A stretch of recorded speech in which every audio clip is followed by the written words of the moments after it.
देखकर जांगो की शिप की तरफ आगे बढ़ने लगता है और उसकी शिप को उठाने की कोशिश करता है। और तभी शिप का वो पार्ट जहाँ से लूफी ने इस शिप को पकड़ा हुआ था वो पार्ट ही टूट जाता है और टूट के लूफी के हाथ में आ जाती है और पायरेट्स पर हमला करने ही वाला होता है कि तभी जांगो फिर से हिप्नोटिज्म यूज करता है और लूफी को सुला देता है। सभी पायरेट्स उस पार्ट में फंस जाते हैं और इस तरफ मिस काया अपने बटलर को देखती है जो कि बहुत ज्यादा घायल है। बटलर तुम्हें क्या हुआ? हाँ मिस काया, उस सांप झूठ नहीं बोल रहा था। सच में क्लाहडोरे आपको मारना चाहता है। वो आपकी प्रॉपर्टी को हड़पना चाहता है।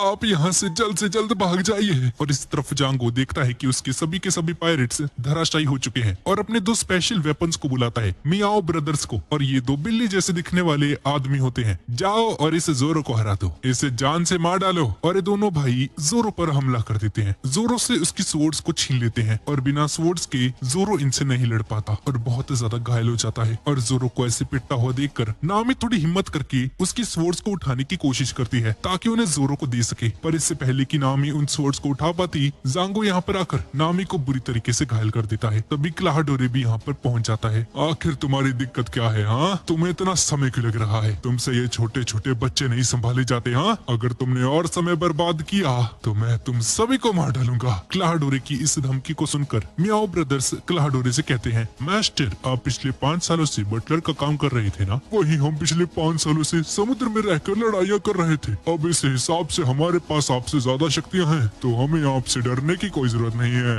और ऐसा बोलकर ये मियाओ ब्रदर्स क्लाहडोरे पर हमला कर देते हैं। पर क्लाहडोरे एक ही झटके में इन दोनों को हरा देता है, जिसका मतलब है कि क्लाहडोरे भले ही पिछले 5 सालों से लड़ा नहीं किसी से, पर इसकी स्किल्स में कोई भी फर्क नहीं आया है। ये बंदा अभी भी बहुत ज्यादा ताकतवर है। और इन दोनों की बहस के बीच में नामी थोड़ी सी हिम्मत करके इतनी ज्यादा घायल होने के बावजूद भी जोरो को उसकी स्वॉर्ड्स वापस लौटा देती है। और जैसे ही ये स्वॉर्ड्स जोरो के पास आती हैं, जोरो अपनी 3 स्वॉर्ड्समैन की फॉर्म में आ जाता है और सीधा मियाओ ब्रदर्स पर हमला कर देता है और इन दोनों को पलक झपकते ही हरा देता है। पर तभी उसकी नजर जांगो पर जाती है जो कि घायल पड़े मियाओ ब्रदर्स में से एक को हिप्नोटाइज करके उसकी मेंटल और फिजिकल एबिलिटी को बहुत ज्यादा बढ़ा देता है। ये देखकर जोरो भी इससे लड़ने के लिए तैयार हो जाता है और नामी ये देखकर समझ जाती है कि बिना लूफी के ये लोग अभी नहीं जीत सकते, इसलिए लूफी को जगाने के लिए भागने लगती है। जांगो इसे देख लेता है और समझ जाता है कि अगर लूफी उठ गया तो इन लोगों की हार पक्की है। इसलिए जांगो नामी की तरफ एक जोरदार हमला करता है। इस हमले को देखकर जोरो भी घबरा जाता है क्योंकि उसे पता था कि ये हमला जानलेवा है। नामी लूफी को उठाने की पूरी कोशिश करती है पर तभी नामी की नजर अपने पीछे आते हुए उसी हमले पर जाती है। नामी को लगता है कि अब ये नहीं बचने वाली, पर तभी लूफी उठ जाता है और लूफी अपने दांतों से ही इस ब्लेड को तोड़ देता है। अरे यार, मैं सो रहा था, मुझे उठा के दिया। इधर मरने वाले हम सब लोग, उठ जा चुप करके। और तभी मिस काया भी यहाँ पर आ जाती है। मिस काया को देखकर क्लाहडोरे बिना रुके सीधा उस पर हमला करने के लिए आगे बढ़ जाता है और जैसे ही इस पर हमला करने लगता है ऊसप सामने आकर मिस काया को बचा लेता है और क्लाहडोरे का वो हमला सीधा ऊसप पर जाकर लग जाता है, जिसकी वजह से ये बहुत ज्यादा घायल हो जाता है। ये देखकर मिस काया को बहुत गुस्सा आता है ऊसप और अपनी पॉकेट में से एक गन को निकाल कर क्लाहडोरे पर तान देती है। मैं तुम्हें यहीं पर मार डालूंगी क्लाहडोरे, तुमने ये अच्छा नहीं किया। और क्लाहडोरे बड़ी चालाकी से मिस काया को इमोशनल ब्लैकमेल करना शुरू कर देता है। कैसे आपके पिता के मरने के बाद पिछले 3 सालों से मैं आपकी देखभाल कर रहा हूँ मिस काया। आपने और मैंने कितने सारे अच्छे लम्हे बिताए हैं और आप मुझे ही मारना चाहती हैं। और ये सब बातें कहते हुए क्लाहडोरे मिस काया के हाथ से उस गन को छीनने लगता है और जैसे ही मिस काया को शूट करने लगता है लूफी बिना किसी देरी के क्लाहडोरे को एक पंच मार देता है और ये बंदा यहीं पर ढेर हो जाता है। अब क्लाहडोरे के बेहोश होने के बाद तीनों पायरेट्स जो कि उस सबके छोटे पायरेट्स हैं, ये सीधा क्लाहडोरे को मारना शुरू कर देते हैं। पर तभी ये बंदा जाग जाता है, पर ये इन तीनों बच्चों को कुछ नहीं कहता और सीधा उस सब पर हमला करके उसे दूर धकेल देता है। क्लाहडोरे लूफी से पूछता है, क्या तुमने कोई डेविल फ्रूट खाया है? हाँ, मैंने खाया है, जिसका नाम गम गम फ्रूट है, पर मैं एक रबड़ का बन चुका हूँ। और इस तरफ जोरो और मियाओ ब्रदर्स के एक बंदे के बीच में खतरनाक लड़ाई होनी शुरू हो जाती है और ये देखकर क्लाहडोरे जांगो को ऑर्डर देता है, मिस काया को मार दो और साथ में इन तीनों बच्चों को भी, पर उसे मारने से पहले उसकी प्रॉपर्टी सिग्नेचर्स लेना मत भूलना। हाँ ठीक है, मैं समझ गया।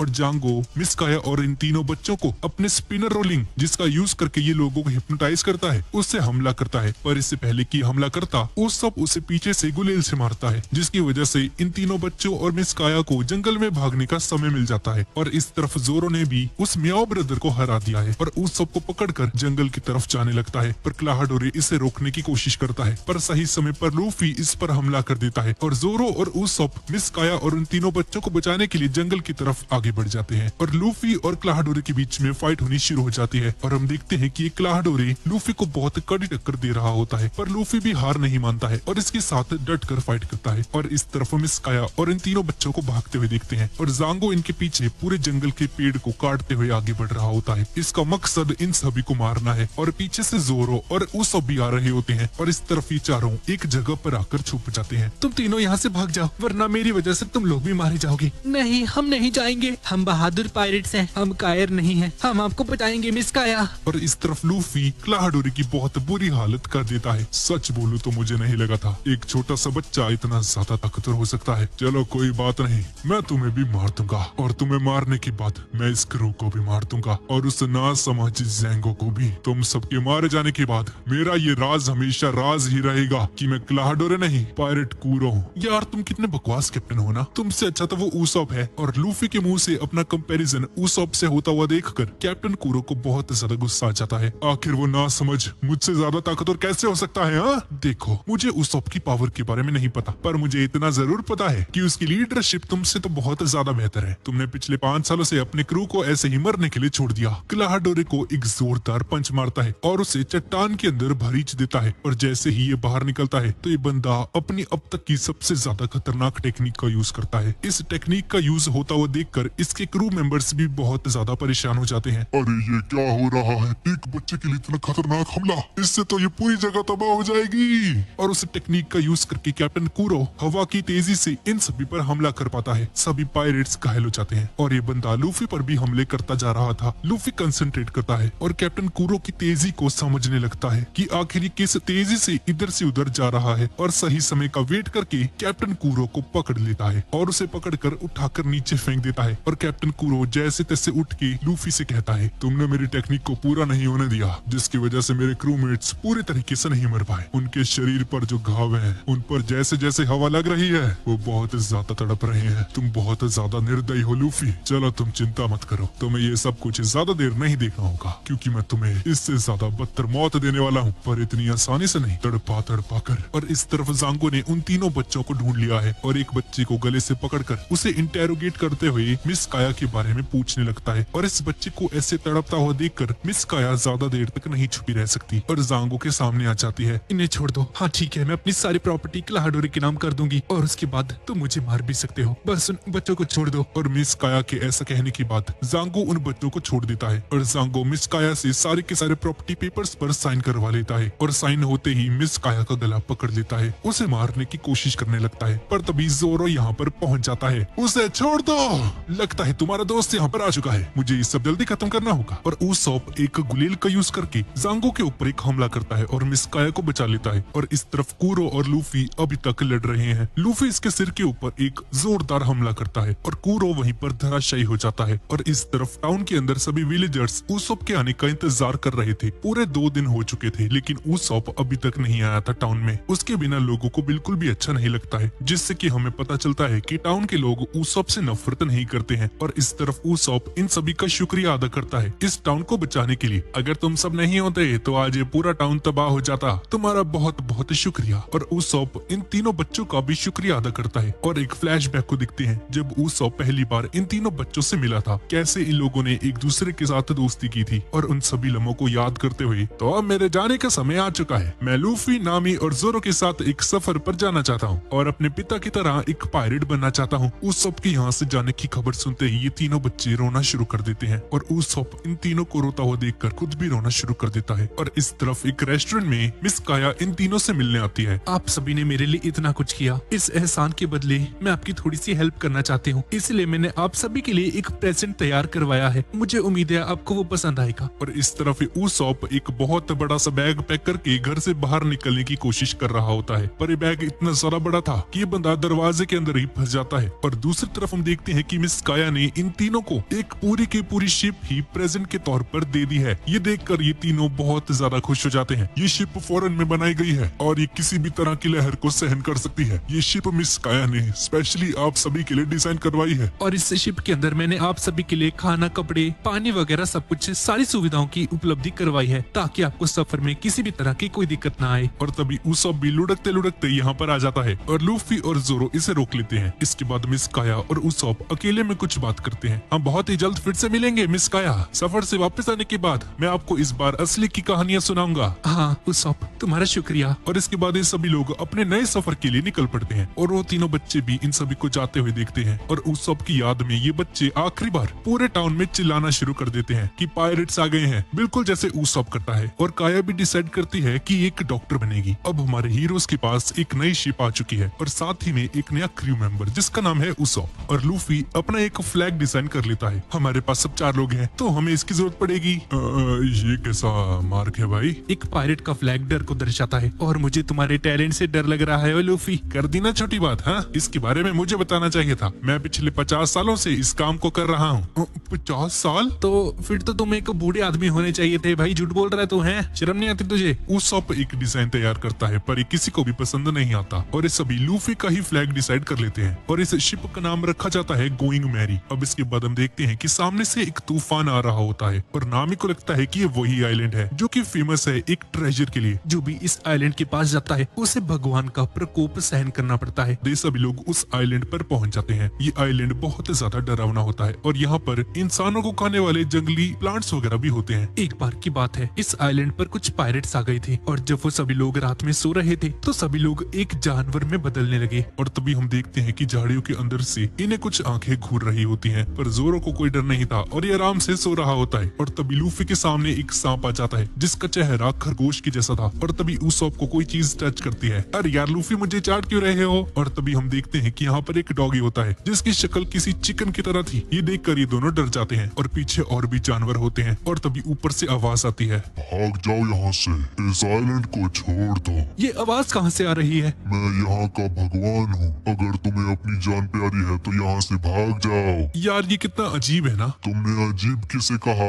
और तभी बहुत सारे अजीब जानवर यहाँ पर आने लगते हैं। एक पिग आता है जो कि बिल्कुल लॉयन के जैसा दिख रहा था। लूफी उस पिग को उठाता है और ये सुअर इसके मुंह को खींच देता है। आखिर तुम हो कौन? अरे मैं रबड़ का बना हूँ और मैंने एक डेविल फ्रूट खाया था। Devil fruit? मैंने इसके बारे में बहुत सारे रूमर्स सुने हैं जब मैं एक पायरेट हुआ करता था। क्या तुम पायरेट भी थे? क्या तुम सच में कोई भगवान हो या हमें पागल बना रहे हो? हाँ, शांत हो जा, अगर तुम यहाँ से भागे नहीं तो तुम्हारा अंजाम बहुत बुरा होगा। और तभी कुछ लकड़ियाँ इन पर हमला कर देती हैं। लूफी और नामी इनसे बहुत मुश्किल से बचते हैं और तभी लूफी के सिर के ऊपर एक पत्थर गिर जाता है। पर जैसा कि हम जानते हैं कि लूफी रबड़ का बना है, इससे चोट नहीं लगती है। और तभी पीछे झाड़ियों में से एक गन निकलती है और लूफी पर शूट कर देती है पर लूफी को कुछ नहीं होता। अच्छा तो तुम ही गॉड हो? हाँ, ये तो एक मॉन्स्टर है। और लूफी और उसॉप उसका पीछा करने लगते हैं और ज्यादा आगे तक नहीं जा पाता और एक पेड़ से टकरा जाता है। और ये सभी लोग देखते हैं कि उस बक्से के अंदर एक आदमी पड़ा हुआ था और ये वही बंदा है जो कि अभी खुद को गॉड वगैरह कह रहा था। मुझे उठाओ,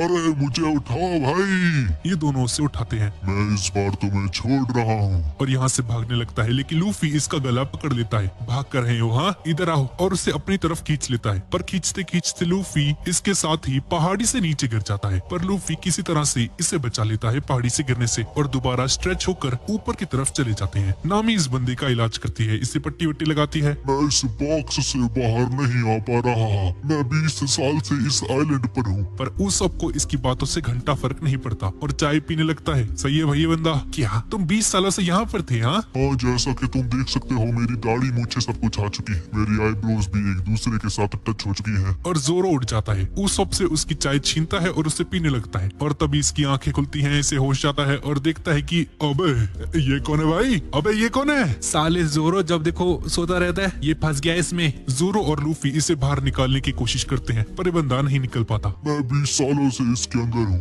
मेरी बॉडी और ये ट्रेजर बिल्कुल चिपक चुके हैं। अगर इसे तोड़ा तो मेरी बॉडी भी टूट जाएगी। और तुम लोग हो कौन? मैं हूँ लूफी और मेरा सपना है एक पायरेट किंग बनना और वन पीस खजाने को हासिल करना। One piece? तुम सच में उसके पीछे हो? तो मतलब है कि तुम ग्रैंड लाइन में भी एंटर करोगे? हाँ, ओए बच्चे, उस जगह को हल्के में मत ले। वो जगह एक कब्रिस्तान है। मैंने एक बार कुछ पायरेट्स को देखा था जो कि वहाँ से लौटे थे। वो इस हालत में थे जैसे कि जिंदा तो हैं पर उनकी आत्मा जा चुकी है। ये बहुत ज्यादा डरावना था। लूफी के हाथों में ग्रैंड लाइन का मैप होता है। तो क्या तुम्हें पता है कि ग्रैंड लाइन कहाँ पर है? हाँ, तो मैं इस इसमें आपको पढ़ना आता भी है? नहीं जी, मुझे नहीं आता। ये 20 साल पुरानी बात है जब मैं और मेरे 200 साथी इस आइलैंड पर आए थे। हमने एक एक पेटी को छाना पर हमें यहाँ पर कोई भी खजाना नहीं मिला। हम लोग इस आइलैंड से जाने लगे थे, लेकिन गायमान, जो कि मेरा नाम है, मैंने देखा कि एक पहाड़ी के ऊपर कुछ पड़ा हुआ था। मुझे लगा कि वो खजाना होगा, तो मैं उस पहाड़ी के ऊपर चढ़ने लगा और मुझे वहाँ पर बहुत सारा खजाना भी मिला। पर तभी मेरा हाथ छिटक गया और मैं जमीन के ऊपर गिर गया। नीचे एक ट्रेजर था और मैं उसके अंदर ही समा गया, जिसकी वजह से मेरी पूरी बॉडी उस ट्रेजर के साथ अटैच हो गई। मैंने बहुत कोशिश की अपने दोस्तों को पुकारने की, पर मुझे बचाने कोई नहीं आया। और पिछले 20 सालों से मैं इसी हालत में हूँ। 20 सालों से मैंने उस खजाने की रक्षा की है और वो सिर्फ मेरा है। इसलिए जो भी इस आइलैंड पर आता है, मैं उसे डरा कर यहाँ से भगा देता हूँ। अच्छा, तो ये सब हुआ था। हाँ, चलो ठीक है गायमॉन, हम आपकी हेल्प करेंगे उस खजाने को पाने के लिए। और इस सभी लोग उस पहाड़ के पास आ जाते हैं जहाँ पर वो खजाना पड़ा हुआ है ऊपर। ये पहाड़ बहुत ज्यादा बड़ा होता है। आखिरकार वो समय आ ही चुका है जब मुझे एक खजाना मिल जाएगा। लूफी अपना हाथ बड़ा करके उस पहाड़ के ऊपर चढ़ जाता है, गम गम रॉकेट मूव का यूज करके, और लूफी को ऊपर 6 खजाने मिलते हैं। मुझे वो मिल गया। उसे मेरी तरफ फेंको जल्दी से। नहीं, मैं नहीं फेंकूंगा। ये क्या बोल रहे हो लूफी? अरे ये कर क्या रहा है? मजाक करना बंद करो लूफी, उसे नीचे फेंको। नामी बेटा, शांत हो जाओ, अब इससे कोई फर्क नहीं पड़ता। लूफी बेटा, वो खाली है ना? है ना? हाँ, ये खाली है सब के सब। गायमॉन ये सुनकर बहुत ज्यादा दुखी हो जाता है। ये बंदा पिछले 20 सालों से इस खजाने की रक्षा कर रहा था, जो कि असलियत में कोई खजाना था भी नहीं। मैंने पूरी जिंदगी बर्बाद कर दी। ओ चाचा जी, शांत आ जाओ। अगर मैं 20 की जगह 30 पे आता है फिर तो आपकी पूरी जिंदगी बर्बाद हो जाती। आपके पास 10 साल भी नहीं बचते, मर जाते आप। चलिए अब हमारे साथ मिल जाइए। आप भी हमारे साथ एक पायरेट बन जाइए और इस छोटे मोटे खजाने की जगह हम आपको 1 पीस दिलाएंगे। क्या तो मुझे न्योता दे रहे हो? हाँ, पहली बार मुझे किसी ने इनवाइट किया अपने ग्रुप में। अब थोड़ी देर बाद शाम हो जाती है, पर ये गायमॉन साथ चलने से मना कर देता है, क्योंकि यहाँ पर मौजूद सभी के सभी क्रीचर्स इनकी किसी फैमिली की तरह बन चुके थे और ये खजाने से भी बढ़कर थे, और ये बंदा उन्हीं के साथ अपना जीवन व्यतीत करना चाहता था। अब मुझे उस खजाने की चिंता नहीं रही, तो मैं जो चाहूँ वो कर सकता हूँ। ठीक है गायमॉन चाचा जी, फिर से मिलते हैं। तुम्हारा शुक्रिया। अपने सपनों की तरफ आगे बढ़ते रहना। मैं उम्मीद करता हूँ कि 1 पीस तुम्हें जरूर मिले बच्चे। अब इसके अगले दिन हम इन सभी को देखते हैं। नामी एक बुक पढ़ रही होती है। ऊसॉप अपनी गुलेल को साफ कर रहा है और इस जोरो हमेशा की तरह आलसी सो रहा है। तभी लूफी बेसमेंट में से बाहर निकलता है और एक बक्सा लेकर आता है। यूसॉप, इसके अंदर बंदूक की गोलियां हैं। मुझे लगता है हमें ट्राई करना चाहिए। मैं हमेशा से ही ये काम करना चाहता था। जोरो भाई, तुझे पता है कैसे काम करता है? अरे यार, ये सोता ही रहता है जब देखो, कितना बोरिंग है। यहाँ से थोड़ी ही दूर साउथ की तरफ एक चट्टान है, तुम वहाँ पर प्रैक्टिस कर सकते हो लूफी। तो ठीक है, शिप को वहीं पर लेकर चलो। अब इसके बाद हम जोरो का फ्लैशबैक देखते हैं और हम छोटे जोरो को देखते हैं, जो कि एक पेड़ के ऊपर खड़ा होकर अपने विलेज को देख रहा होता है। इसके बाद हम एक डोजो को देखते हैं, जहाँ पर कुछ बच्चे स्पोर्ट्स प्रैक्टिस कर रहे होते हैं, और तभी जोरो यहाँ पर पहुंच जाता है और चिल्लाकर कहता है, जल्दी बाहर आओ, मुझे तुमसे फाइट करनी है। और तभी डोजो का मास्टर यहाँ पर आ जाता है। मुझे खुशी हुई तुमने मुझे चैलेंज किया। अगर मैं जीत गया तो ये डोजो मेरा होगा, और अगर मैं हारा तो यहाँ पर एक स्टूडेंट बन जाऊंगा। हाँ ठीक है, मुझे तुम्हारी ये शर्त मंजूर है बच्चे। कोई ना, आओ इससे लड़ो। क्वीना एक लड़की होती है जो कि इसकी बेटी है। क्या? मुझे लगा था तुम मुझसे लड़ोगे। एक लड़की को बुला रहे हो मुझसे लड़ने के लिए, शर्म नहीं आती तुम्हें? बेशक क्वीना एक लड़की है, लेकिन ये सबसे ज्यादा ताकतवर है यहाँ पर। ठीक है, अगर इतनी ही ताकतवर है तो मैं इससे लड़ूंगा। ये मास्टर जोरो को तलवारों के पास लेकर जाता है। तुम्हें जैसे चाहिए तुम वैसी तलवार ले सकते हो। और जोरो कम से कम 9 तलवारें अपने मुंह में और हाथों में भर लेता है। चलो अब एक दूसरे के आगे सर झुकाओ। और झुकते ही 3 तलवारें तो वहीं पर गिर जाती हैं और जोरो 3 स्पोर्ट स्टाइल का यूज करके लड़ने की कोशिश करता है, पर क्वीना इसे एक ही शॉट में हरा देती है। जोरो की सारी तलवारें बिखर जाती हैं। डैम इट, मैं एक लड़की से नहीं हार सकता। वापिस से तलवार को उठाता है। ये पहली बार है कि मैंने कोई बैम्बू की तलवार उठाई है। अच्छा, तो ये तुम्हारा फर्स्ट टाइम है? हाँ, मैं ताकतवर बनूंगा, सबसे ज्यादा ताकतवर। और भागकर क्वीना की तरफ बढ़ता है उसको मारने के लिए, पर जैसे ही आगे बढ़ता है तो क्वीना इसे एक ही शॉट में हरा देती है। जोरो को यकीन नहीं होता कि एक लड़की से कैसे हार गया। हाँ, तो अब तुम हार चुके हो और अब तुम्हें यहाँ पर एक स्टूडेंट बनना होगा। उसके बाद जोरो बहुत ज्यादा कड़ी ट्रेनिंग करना शुरू कर देता है। नॉर्मल बच्चों से 4 गुना ज्यादा ट्रेनिंग करता है, क्योंकि इसकी ईगो हर्ट हो चुकी है कि एक लड़की से हार गया। क्वीना भी इसे ट्रेनिंग करते हुए देखती रहती है, पर बहुत ज्यादा ट्रेनिंग करने के बाद भी ये क्वीना को नहीं हरा पाता। तुम कितने कमजोर हो जोरो, लड़का होने के बावजूद भी मुझसे नहीं जीत पा रहे। तो ये मेरी 2000वीं जीत हुई। और जोरो अपने कपड़े साफ करके यहाँ से चला जाता है। इसके बाद डोजो मास्टर एक और बंदे के साथ बात कर रहा होता है। वाकई में में जोरो कुछ ज्यादा ही स्ट्रॉन्ग हो चुका है। हाँ, लेकिन ये अभी तक क्वीना के लेवल का नहीं हो पाया है। लगता है जोरो ही फ्यूचर में इस डोजो को संभालने वाला है। क्वीना सबसे ज्यादा ताकतवर है, क्यों ना उसे ही ये डोजो दे दिया जाए।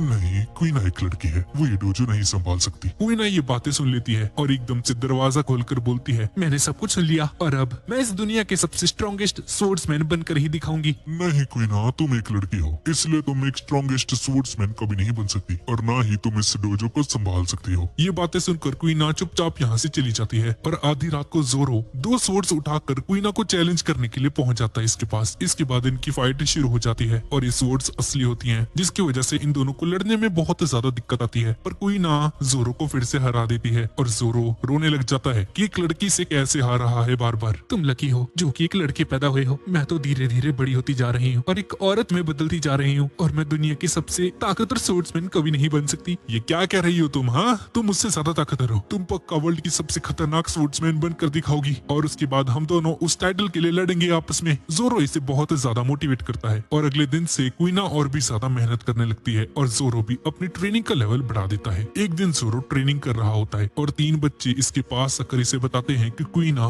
मर चुकी है। जोरो को इसकी बात सुनकर यकीन ही नहीं होता है। उसके बाद हम देखते हैं कि क्वीना की अर्थी को ले जाया जा रहा होता है और एक आदमी बताता है कि इसका सीढ़ियों पर से पैर फिसल गया, जिसकी वजह से इसकी मौत हो चुकी है। अगले दिन जोरो बहुत ज्यादा कड़ी ट्रेनिंग करना शुरू कर देता है और जब बहुत ज्यादा स्ट्रॉन्ग हो गया तो उसके मास्टर ने उसे अपने पास बुलाया। मुझे क्वीना की बहुत ज्यादा याद आती है। क्वीना का नाम सुनते ही जोरो रोने लग जाता है। क्वीना का सपना अब तुम पूरा करोगे जोरो। जी, अब मैं इतना ज्यादा स्ट्रॉन्ग बनूंगा कि मेरा नाम स्वर्ग तक सुनाई देगा। ये लो जोरो, क्वीना की स्वॉर्ड मैं तुम्हें देता हूँ। और मास्टर इसे क्वीना की स्वॉर्ड दे देते हैं। इसे कभी खोना मत। जोरो उस स्वॉर्ड को देखकर बहुत ज्यादा रोने लग जाता है और इसके बाद जोरो बड़ा हो जाता है और बहुत ज्यादा खतरनाक बन चुका है और अपनी ट्रेनिंग को कंप्लीट करके क्वीना को श्रद्धांजलि देने के लिए उसकी कब्र के पास जाता है। मास्टर, अब मैं जा रहा हूँ क्वीना का सपना पूरा करने के लिए। इसके बाद हम वापस से प्रेजेंट में आ जाते हैं और जोरो उठ जाता है और देखता है कि लूफी और उसॉप दोनों कैनन फायर ट्रेनिंग कर रहे हैं और ये दोनों एक पत्थर को उड़ा देते हैं कैनन फायर करके। अब इसके बाद ये सभी लोग किचन के अंदर बैठे होते हैं और तभी अचानक से शिप के अंदर कोई घुस आता है और ये बंदा एक पायरेट हंटर होता है और एक तलवार लेकर बोलता है, तुम लोग जल्दी से बाहर आओ। तुम कौन हो? मैं तुम्हारा सर लेने आया हूँ। मैं एक पायरेट हंटर हूँ। मैंने बहुत सारे पायरेट्स को मारा है। जोरो ये सब कुछ सुन रहा होता है। ये आवाज मैंने कहीं सुनी हुई है। साले तो हमारी शिप पे पहुंचा कैसे? हाँ, तेरी ऐसी की तैसी। रुक तू। लूफी अपने हाथों को बड़ा करता है और इसे नीचे फेंक देता है और तभी जोरो यहाँ पर पहुंच जाता है।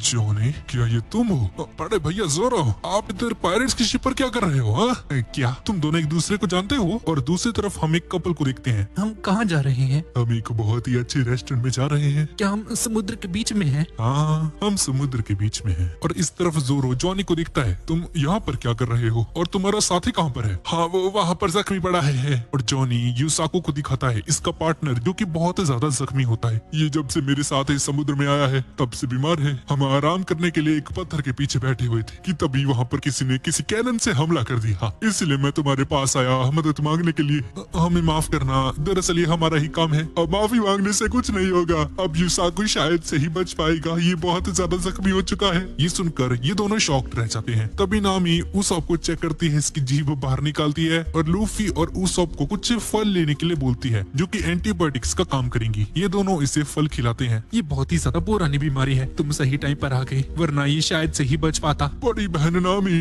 बहुत अच्छी। हाँ, उस फल को खाने के बाद यूसाको पूरी तरह से ठीक हो जाता है और ये दोनों नाचना शुरू कर देते हैं। साले, इतनी जल्दी कैसे ठीक हो गया तू? इसके बाद ये दोनों अपना अपना इंट्रोडक्शन देने लगते हैं। जॉनी और यूसाको बाउंटी हंटर्स होते हैं। तभी यूसाको जोरों से हाथ मिलाता है और अचानक से फिर से बेहोश हो जाता है। इसके नाक और मुंह से खून निकलना शुरू हो जाता है। अब थोड़ी देर बाद रात हो जाती है और ये लोग यूसाको को एक कमरे के अंदर सुला देते हैं और किचन में सभी लोग खाना खा रहे होते हैं। ये बीमारी बहुत ज्यादा रेयर है और इसका इलाज है ताजा खाना। हमें एक बावर्ची रखना होगा। हाँ, मुझे एक जगह पता है जहाँ हमें एक बढ़िया कुक मिल सकता है और वो जगह ग्रैंड लाइन के पास भी है। और मैंने यहाँ तक सुना है कि वहाँ पर हॉकाई यानी कि बाज की नजर वाला आदमी भी रहता है। हॉकाई का नाम सुनते ही जोरो बहुत ज्यादा परेशान हो जाता है और एक खाने वाली जगह का नाम कुछ और नहीं बल्कि बाराती होता है। शादी वाले बाराती नहीं, इस जगह का नाम है बाराती। हमारे हीरोज यहाँ पर जा ही रहे होते हैं कि तभी ये सभी लोग देखते हैं कि एक और शिप इनके सामने आ चुकी है, एक मरीन शिप। और तभी इसमें से वही आदमी बाहर निकलता है जिसे कि हमने थोड़ी देर पहले देखा था। मेरा नाम आयरन फिस्ट फुल बॉडी है और मैंने तुम्हारा ये फ्लैग पहली बार देखा है। इस शिप का कैप्टन कौन है? मैं हूँ इस शिप का कैप्टन। और मेरा नाम है मंकी डी लूफी। इस बंदे का नाम आयरन फिस्ट फुल बॉडी है और ये एक नेवी हेडक्वार्टर का लेफ्टिनेंट है। और तभी इसकी बंदी यहाँ पर आ जाती है। डियर, ये लोग कौन है? चलो यहाँ से चलते हैं। और तभी इस आयरन फिस्ट की नजर जॉनी और यूसाको पर पड़ती है और ये बंदा इनका मजाक उड़ाने लगता है और शो ऑफ करने के लिए बंदे अपने हाथों से बहुत सारे पेपर उड़ाते हैं जिसके ऊपर उन सभी लोगों की पिक्चर्स हैं जिन्हें ये लोग अब तक मार चुके हैं। और नामी इसमें से एक बंदे की फोटो दिखती है।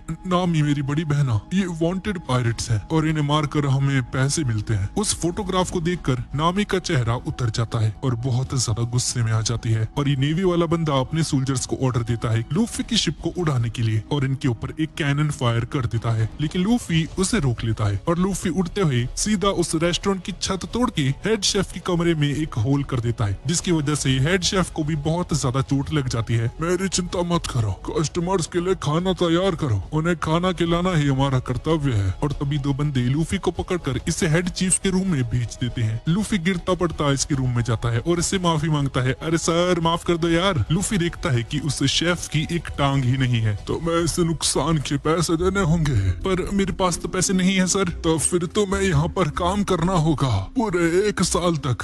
क्या? शेफ इसके मुंह पर एक लात मारता है। चुपचाप करो यहाँ पर अब काम। और नीचे फुल बॉडी अपनी बंदी के साथ खाना खा रहा होता है। सभी लोग इन्हें देख रहे होते हैं। ये वाइन पक्का नॉर्दर्न विंग की है, कैसी लगी तुम्हें? हाँ, सभी लोग ये बात सुनकर हैरान हो जाते हैं क्योंकि ये वाइन बहुत ज्यादा रेयर होती है। पर तभी सांजी इसके सामने आ जाता है जो कि एक कुक है इसी रेस्टोरेंट में और ये बंदा इस सीरीज में बहुत ज्यादा इम्पोर्टेंट है। और सांजी इसका हाथ पकड़ के कहता है नहीं तुम गलत हो और अब चुपचाप अपना सूप पियो, समझे? सभी लोग फुल बॉडी पर हंसने लग जाते हैं क्योंकि इसकी बहुत ज्यादा बेइज्जती हो चुकी है। और इस तरफ लूफी उस शेफ से डील करता है कि यहाँ पर 2 नहीं 3 हफ्ते तक काम करेगा सिर्फ। तुम ये डिसाइड नहीं करोगे कि तुम कितने दिन यहाँ पर काम करने वाले हो। शेफ एक चाकू निकाल लेता है। तुम्हें यहाँ से जाना है तो जा सकते हो, लेकिन अपनी एक टांग यहाँ पर रख कर जाना।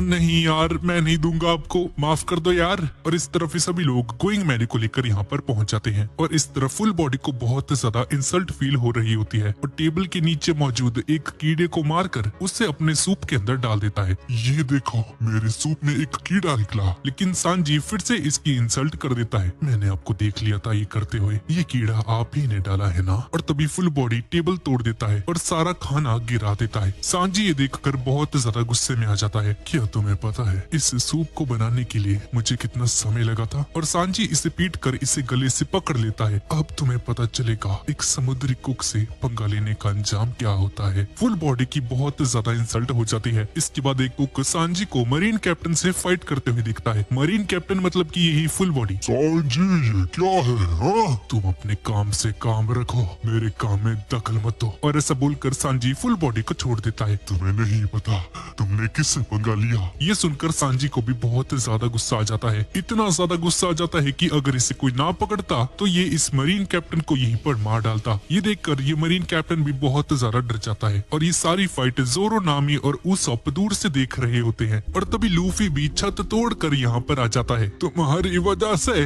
मेरी सीलिंग भी टूट गई, अब तुझे इसका पैसा भी भरना होगा। अरे ओ बुड्ढे, इसमें मेरी कोई गलती नहीं है, ठीक है ना? ये सारी तेरी गलती है। आप इन्हें लड़ाई झगड़ा किया जिसकी वजह से सीलिंग टूट गई। मैं इसके पैसे नहीं देने वाला अब। और इस तरफ जैसे ही मास्टर शेफ को पता चलता है कि सांजी यहाँ पर लड़ाई कर रहा है तो इस सांजी को एक किक मारकर दूर फेंक देते हैं। ये देखकर फुल बॉडी बहुत ज्यादा खुश हो जाता है। पर तभी मास्टर शेफ इस मरीन कैप्टन को भी नहीं छोड़ते हैं और इसे भी लात मारकर दूर फेंक देते हैं। आपको पता नहीं मैं कौन हूँ? मैं मरीन कैप्टन हूँ। इससे हमें क्या लेना देना? हाँ, अगर तुम्हें यहाँ खाना खाना है तो तुम्हें सबकी इज्जत करनी होगी, भले ही वो वेटर हो या फिर कोई कुक। और इन्हीं सभी बातों के बीच में मरीन कैप्टन का एक क्रूमेट यहाँ पर आ जाता है और अपनी कैप्टन फुल बॉडी से कहता है, मास्टर डॉन क्रीक का वो पायरेट भाग चुका है और वो जाकर डॉन क्रीक को सब कुछ बता देगा और डॉन क्रीक कुछ ही देर में यहाँ पर आने वाला है। और तभी इन सभी के बीच में उस सोल्जर को पीछे से कोई गोली से उड़ा देता है और जिस बंदे ने इसे मारा है इसका नाम है गिन और ये भी एक पायरेट है। अंदर आकर ये बंदा एक डाइनिंग टेबल पर बैठ जाता है और खाने का ऑर्डर लेने के लिए कहता है और ये मोटा शेफ जिसका नाम पेटी है। सर आपको क्या चाहिए मुझे बताइए प्लीज, मैं जल्दी से आपके लिए लेकर आता हूँ। पर इससे पहले मैं आपको बताना चाहूंगा कि इस जगह का खाना थोड़ा सा महंगा है, तो आपके पास पैसे तो है ना सर? और ये सुनकर ये गिन पेटी के ऊपर बंदूक तान देता है। ये देखकर पेटी समझ जाता है कि इस बंदे के पास कोई पैसे वैसे नहीं है, ये डराकर यहाँ पर बस खाना खाना चाहता है। और पेटी बिना किसी देरी के इस बंदे पर हमला कर देता है, जिसकी वजह से वो टेबल भी टूट जाता है। ये देखकर मास्टर शेफ को और भी ज्यादा गुस्सा आ जाता है कि भाई क्या ये नुकसान कराए जा रहे हैं आज मेरा सारे के सारे। इसके बाद पेटी गिन को बाहर फेंक देता है और सांजी भी अपने काम पर लग जाता है। और लूफी गिन को देखकर उससे पूछता है, तुम कितने दिन से भूखे हो? तुम्हारा इससे कोई मतलब नहीं, चुपचाप यहाँ से चले जाओ। और तभी सांजी इसके लिए यहाँ पर खाना लेकर आता है। चुपचाप इस खाने को खा लो, समझे, वरना भूख के कारण मर जाओगे। अगर तुमने मुझे ये खाना दिया तो मैं खाना खाकर तुम्हें जान से मार दूंगा। कोई दिक्कत नहीं है मुझे इससे, खाना खा लो, उसके बाद आराम से फाइट करेंगे, समझे। और ये पायरेट खाना खाना शुरू कर देता है। इस आदमी की आंखों में आंसू होते हैं। सच में ये खाना बहुत स्वादिष्ट है, मैं कहना तो नहीं चाहता, लेकिन इस खाने के लिए तुम्हारा शुक्रिया, तुम बहुत अच्छे इंसान हो। और इन सारी चीजों को लूफी भी ऊपर से देख रहा होता है। तुम एक अच्छे कुक हो सांजी, और दिल के भी काफी अच्छे हो। क्या तुम मेरे क्रू में ज्वाइन होना पसंद करोगे? तुम्हारा क्रू? लूफी सांजी को बताता है कि इसके पास एक शिप है, एक क्रू भी है, जिसके अंदर पहले से 3 मेंबर्स भी हैं। अच्छा, तो तुम ही वो हो जिसने हमारे रेस्टोरेंट पर तोप से हमला किया था। अरे यार वो तो गलती से हो गया था, पर यार अपना वो बुढ़ऊ बहुत ज्यादा खतरनाक है। वो मास्टर शेफ अपने जमाने का एक बहुत खतरनाक पायरेट रह चुका है और इस रेस्टोरेंट को बहुत ज्यादा प्यार करता है, और हम सभी से भी, और हम लोग उसकी बहुत इज्जत करते हैं। तो ये बात दोबारा मत कहना। अरे यार ये सब तो ठीक है, लेकिन प्लीज मेरा क्रू ज्वाइन कर लो यार। मैंने कहा ना कि मैं तुम्हारा क्रू ज्वाइन नहीं कर सकता, मेरे ऊपर बहुत सारी जिम्मेदारियां हैं। अरे यार ये क्या बहाने से लगा रहे हो? हाँ, तुम्हें हमारे क्रू में ज्वाइन होना ही पड़ेगा, हमें कुक चाहिए, समझ गए ना, ये मेरा ऑर्डर है। ये सुनकर सांजी को गुस्सा आ जाता है कि भाई ये कौन होता है इसको ऑर्डर देने वाला, और इन दोनों में लड़ाई होनी शुरू हो जाती है। लूफी सांजी को जबरदस्ती इसके क्रू में ज्वाइन होने के लिए कह रहा होता है। इसके बाद पायरेट सांजी का शुक्रिया अदा करके यहाँ से चला जाता है, और मास्टर शेफ भी ये सब कुछ देख रहे होते हैं। और उस पायरेट के जाने के बाद लूफी से कहते हैं, जल्दी से आ जाओ, रेस्टोरेंट में बहुत सारे काम पड़े हैं। इसके बाद हम देखते हैं कि लूफी वेटर के कपड़े पहनकर पूरी तरह से तैयार हो जाता है। मेरा नाम है मंकी डी लूफी और मैं बन के दिखाऊंगा पायरेट्स का राजा। और जोश के साथ काम करना शुरू कर देता है। भाई क्या ये बर्तन धो रहा है यहाँ पे, बनना इसको पायरेट है। और लूफी जितने भी काम कर रहा होता है सारे के सारे उलट पुलट कर देता है, प्लेटें तोड़ देता है, कहीं पर अपना हाथ ही जला देता है, कस्टमर का खाना खा लेता है। और कुल मिलाकर ये बंदा इन सभी का काम बढ़ा ही रहा था। और लूफी की इस तबाही और नुकसान को देखते हुए पेटी सानू से बोलता है, तुम बस ऑर्डर लेकर आओ और कुछ भी नहीं, समझे, बस इतना ही कर दो महाराज। और ये सुनकर लूफी भी बहुत गुस्से में बाहर निकलता है और ऑर्डर लेने के लिए नामी जोरो और उसॉप के पास जाता है और देखता है कि ये सभी लोग मजे से यहाँ पर खाना खा रहे हैं। साले जोरो बिना अपने कैप्टन के खाना खा रहा है, शर्म नहीं आती तुझे? सांजी भी इन सभी को नोटिस कर लेता है। अच्छा तो ये है लूफी का क्रू। हाँ, और जैसे ही ये बंदा नामी को देखता है तो बिना देरी किए नामी के पास आकर सिंपिंग करना शुरू कर देता है। इसे एक गुलाब देता है और बोलता है, तुम कितनी सुंदर लड़की हो, मैंने तुम्हारी जितनी खूबसूरत लड़की आज तक नहीं देखी। सोनिए मेरे साथ चल, किसने देखी है कल, तेरे साथ बिताऊंगा अपनी जिंदगी का हर एक पल। और तभी मास्टर शेफ यहाँ पर आ जाता है। अगर ये बंदीबाजी खत्म हो गई हो तो काम पर ध्यान दे सांजी, हाँ, वरना मैं तुम्हें यहाँ से निकाल दूंगा।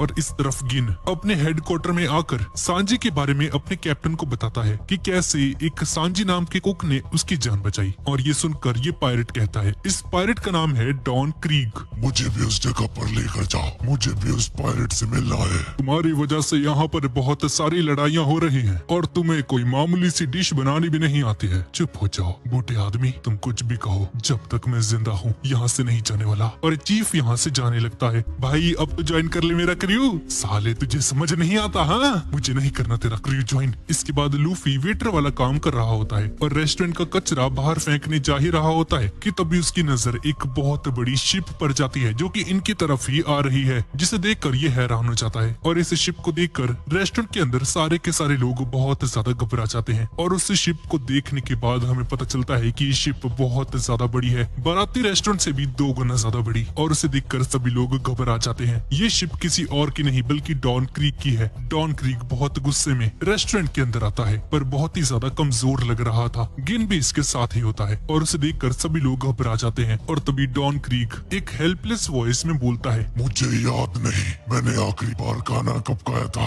कृपा करके मुझे खाना खाना खिला दीजिए प्लीज। और डॉन क्रीक जैसे एक बड़े पायरेट के मुंह से ऐसी बातें सुनकर सभी लोग बहुत ज्यादा शॉक्ड हो जाते हैं। ये देखकर पेटी हंसने लग जाता है। हमारे सामने तो बड़े बड़े पायरेट्स भी बहुत ज्यादा डर जाते हैं। हम तुझे खाना नहीं खिलाने वाले, हम तुझे मरीन वालों को सौंप देंगे। ये एक अच्छा मौका है डॉन क्रीक जैसे एक इंसान को जेल के अंदर डालने का। पर तभी सांजी पेटी को एक लात मार के इसे नीचे गिरा देता है और डॉन क्रीक को खाना दे देता है। और पीछे से एक शेफ चिल्लाता है, ओए सांजी, उस खाने को दूर रख दे। वो हमेशा ऐसे ही करता है, पहले सिंपैथी दिखाता है और उसके बाद बेवकूफ बनाकर बाद में उन पर हमला कर देता है। उससे खाना दूर रखो। ये बंदा ये सब बातें कर ही रहा होता है कि तभी डॉन क्रीक खाना खा लेता है और उसके बाद बिना किसी देरी के सीधा सांजी पर हमला कर देता है। ये देखकर गिन हैरान हो जाता है। ये आप क्या कर रहे हो मास्टर? और डॉन क्रीक गिन को पकड़ के इसके हाथ की सारी हड्डियां तोड़ देता है। जल्दी से मेरे सारे क्रू के लिए खाना तैयार किया जाए, वरना इस पूरे रेस्टोरेंट को तबाह कर दूंगा और इस जगह के सारे लोगों को तड़पा तड़पा कर मारूंगा। सभी लोग ये सुनकर घबरा जाते हैं। इसके बाद पेटी बिना देरी किए अपनी बंदूक से डॉन क्रीक पर हमला कर देता है। पर जैसे ही धुंध हटती है तो हम देखते हैं कि डॉन क्रीक को कुछ भी नहीं होता है और इसकी बॉडी के ऊपर एक मेटल आर्मर है और बहुत सारी बंदूकें भी हैं और अपनी बंदूकें बाहर निकालकर वहां पर मौजूद सभी शेफ्स पर हमला कर देता है। मेरी बात ना मानने का नतीजा यही होता है। अगर तुमने जल्दी से खाना नहीं बनाया तो मैं तुम सभी को तड़पा तड़पा कर मारूंगा। खाना बनाना शुरू कर दो। और तभी मास्टर शेफ यहाँ पर आ जाता है और इसे देखकर डॉन क्रीक भी बहुत ज्यादा डर जाता है। तुम तो जेफ हो ना? दरअसल ये जेफ पहले एक पायरेट हुआ करता था और इस बंदे को रेड फुट जेफ कहा जाता था क्योंकि इस बंदे की किक इतनी ज्यादा खतरनाक थी कि जिसको भी मारता था वो खून से लथपथ हो जाता था या फिर जान से ही मर जाया करता था अपने ग्लोरी डेज में। पर अब तो तुम्हारे पास पैर ही नहीं है तो तुम मेरा कुछ नहीं बिगाड़ सकते। चुपचाप मेरे लिए खाना तैयार करो। और मैंने सुना है कि तुमने ग्रैंड लाइन को क्रॉस किया है, हाँ? बिना कोई चोट खाए। मुझे इसका राज बताओ, तुम ग्रैंड लाइन से जिंदा वापस कैसे आए? और लूफी भी जेफ से इम्प्रेस हो जाता है क्योंकि लूफी जेफ को एक नॉर्मल इंसान समझ रहा था, पर असल में ये बंदा ग्रैंड लाइन को क्रॉस करके आया है, वो भी बिना किसी चोट खाए। तो मुझे बताओ या ना बताओ, एक दिन मैं सभी पायरेट्स का राजा बन जाऊंगा, यानी कि king of the pirates. One piece को ढूंढकर तुमसे पहले मैं ग्रैंड लाइन में जाऊंगा, समझे? और वन पीस को पाकर किंग ऑफ द पायरेट्स बनकर दिखाऊंगा। तुम्हें जरूर हराऊंगा, देख लेना। ये सुनकर डॉन क्रीक को गुस्सा आ जाता है। क्या तुम्हें ये मजाक लग रहा है? हाँ? ये कोई मजाक नहीं है। एक दिन मैं पायरेट किंग बनकर दिखाऊंगा और तुम्हें जरूर हराऊंगा। ये सुनकर डॉन क्रीक का ईगो हर्ट हो जाता है कि एक छोटा सा बच्चा इसे हराने की बात कर रहा है और ये दोनों आपस में लड़ने के लिए तैयार हो जाते हैं। और तभी जोरो अपना ब्लेड बाहर निकालता है। ओए लूफी, क्या मेरी जरूरत है? ये लोग तेरे पायरेट्स हैं? हाँ? नहीं, दो और लोग हैं। और इस तरफ हम नामी को देखते हैं जो कि शिप के ऊपर खड़ी है और उसके हाथ में वही वांटेड वाला पोस्टर है। इसके पीछे एक बहुत लंबी कहानी है और इसकी कहानी हम आगे के पार्ट्स में देखने वाले हैं। गिन सांजी से माफी मांगने लगता है। मुझे माफ करना सांजी। नहीं, तुम्हें माफी मांगने की कोई जरूरत नहीं है। और ये बात सुन के सभी शेफ बहुत ज्यादा गुस्सा हो जाते हैं। मास्टर शेफ, इस आदमी ने उसे खाना खिलाया। ये सुनने के बाद भी आप चुपचाप बैठे रहेंगे? हाँ, आप सांजी के साइड ले रहे हो कि आप भी सांजी के साथ मिले हुए हो? चुप हो जाओ तुम सभी लोग। क्या तुम कभी भूखे रहे हो? क्या तुम्हें पता है भूखे रहने का मतलब क्या होता है? इतना बड़ा समुद्र जहाँ कोई खाना नहीं, पानी पी नहीं सकते, और अगर वहाँ तुम्हें भूख लग जाए तो कैसा होगा? क्या तुम्हें पता ये कितना डरावना है और कितना मुश्किल है? इस बात को सांजी से बेहतर और कोई नहीं जानता। अभी हमारे पास इन चीजों के लिए समय नहीं, लड़ने की तैयारी शुरू करो। किसी भूखे को खाना खिलाना यही मेरी पहचान है, चाहे दुश्मन हो या दोस्त। मैं हर किसी को खाना खिलाता हूँ। और लूफी गिन से पूछता है, तुम तो ग्रैंड लाइन गए थे ना, तो तुम्हें तो बहुत सारी बातें पता होंगी।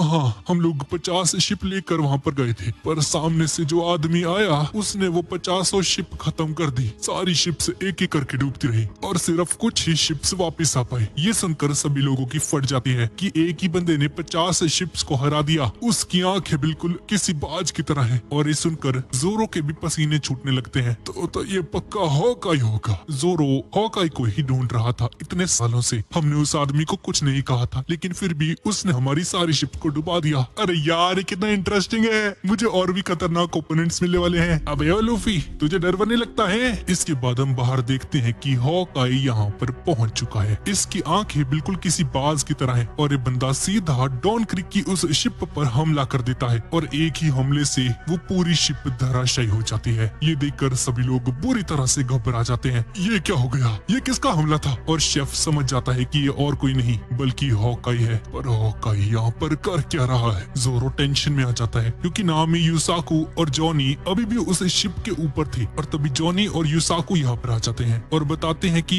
बड़ी बहन नामी वो जा चुकी है, वो सारा खजाना चुरा कर शिप लेकर भाग गई। ये सुनकर लूफी, जोरो और उसॉप हैरान हो जाते हैं कि भाई ये क्या ड्रामा है, ये क्या हो गया। तो गाइज यही थी आज की वीडियो। तो गाइज वीडियो कैसी लगी नीचे कमेंट्स में मुझे जरूर बताना। अगर अच्छा रिस्पॉन्स आता है तो इसका अगला पार्ट जरूर लेकर आऊंगा। तो ठीक है गाइज, और मिलते हैं अगली वीडियो में।